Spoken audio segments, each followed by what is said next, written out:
Hello readers, welcome to my channel. Today I explain new poem The Listeners by Walter de la Mare.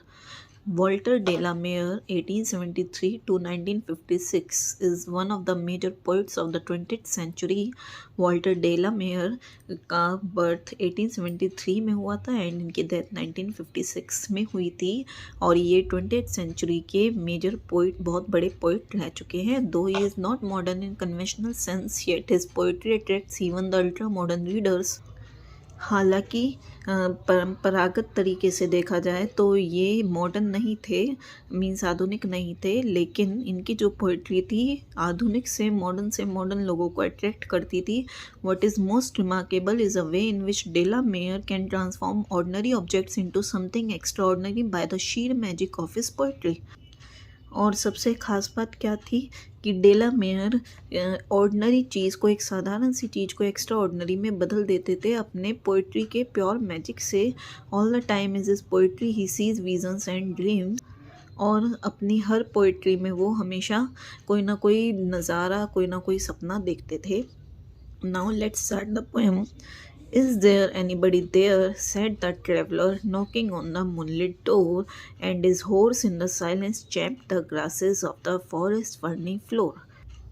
अब एक traveller है, यात्री है, तो वो एक मूनलिट डोर, चांद की रोशनी में एक डोर चमक रहा है तो उसको खटखटाता है और पूछता है क्या अंदर कोई है.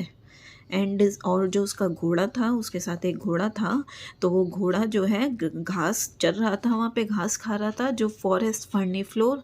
इससे हमें पता लगता है कि वो एक जंगल की फ्लोर थी, मीन्स जंगल में जो घास फूस थी वो घोड़ा वो खाने लग रहा था. And a bird flew up out of the turret above the travellers head and smote upon the door again a second time. Is there anybody there is he said.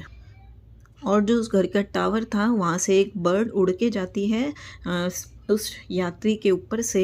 And E smote means दोबारा knock करना, तो वो दोबारा से door पर knock करता है और फिर पूछता है इज़ देयर एनीबडी देयर, क्या अंदर कोई है.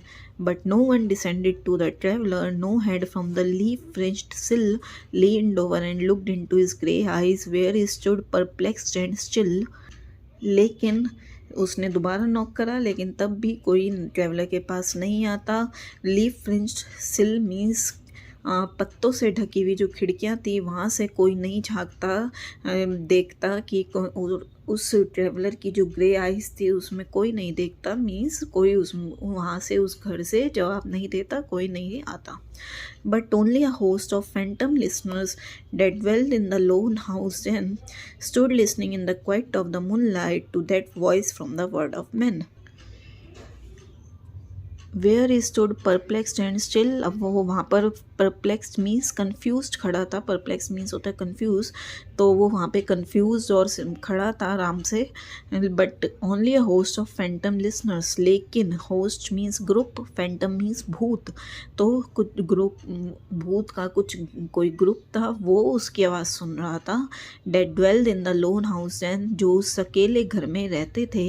Stood listening in the quiet of the moonlight to that voice from the word of man.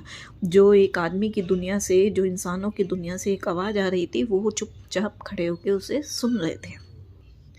Stood thronging the faint moonbeams on the dark chair that goes down to the empty hall, hearkening in an air stirred and shaken by the lonely traveler's call. अब वो stood thronging means group बनाकर वो खड़े हुए थे. The faint moonbeams on the dark stair, अंधेरी जो सीढ़ियाँ थी उस पर जो हल्की हल्की चांद की रोशनी आ रही थी, वहाँ पर वो ग्रुप बनाकर सुन रहे थे. That goes down to the that goes down to the empty hall. जो सीढ़ियाँ थी वो एम्प्टी हॉल की तरफ जा रही थी, एक खाली हॉल था उसकी तरफ जा रही थी. Hearkening in an air stirred and shaken by the lonely traveller's call. और हर्कनिंग मीन्स लिसनिंग, उस हवा में उसी की आवाज़ सुन रही थी और उनको डिस्टर्बेंस हो रहा था उससे. जो लोनली अकेला वो ट्रैवलर्स था उसकी आवाज़ से वो लोग डिस्टर्ब हो रहे थे. And he felt in his heart their strangeness, their stillness answering his cry. और जो वो ट्रैवलर था उसको भी अपने दिल में जो वहाँ का अजीबपन था वो फील हो रहा था। Their stillness answering his cry, और उनकी जो चुप्पी थी वो उसके सवाल का जवाब दे रही थी कि मतलब यहाँ पे कुछ तो अजीब है।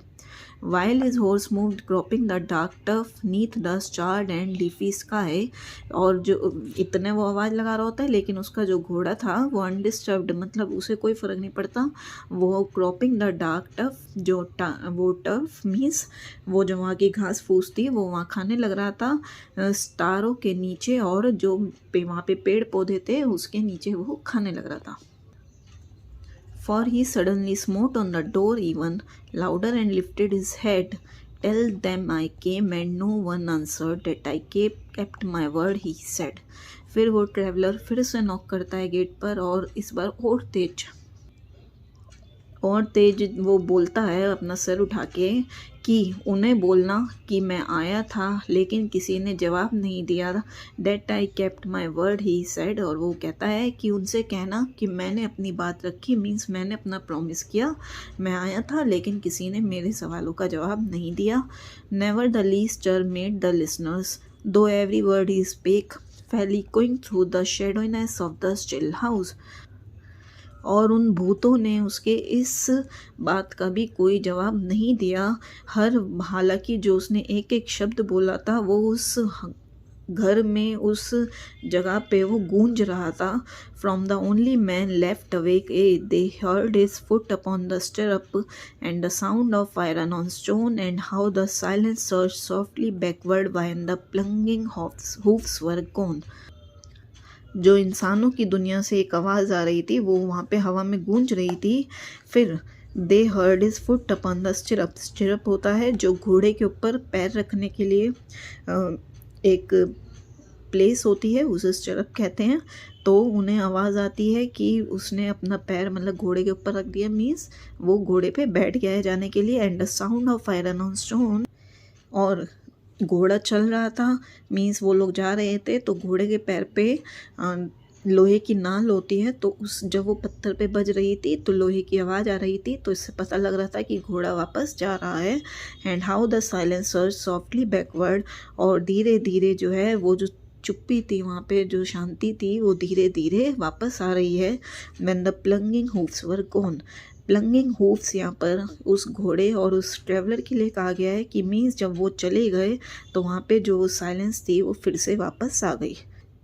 प्लंगिंग हूफ्स का वैसे लिटरली मीनिंग तेज़ चलने वाले जो घोड़े के पैर होते हैं उनके लिए कहा जाता है, लेकिन यहाँ पर मीनिंग यहाँ प्लंगिंग हूफ्स का यही है कि जब वो दोनों चले गए ट्रैवलर एंड हॉर्स, तो उसे प्लंगिंग हूफ्स कहा गया है। I hope now you understand the poem. Please like, share and subscribe the channel.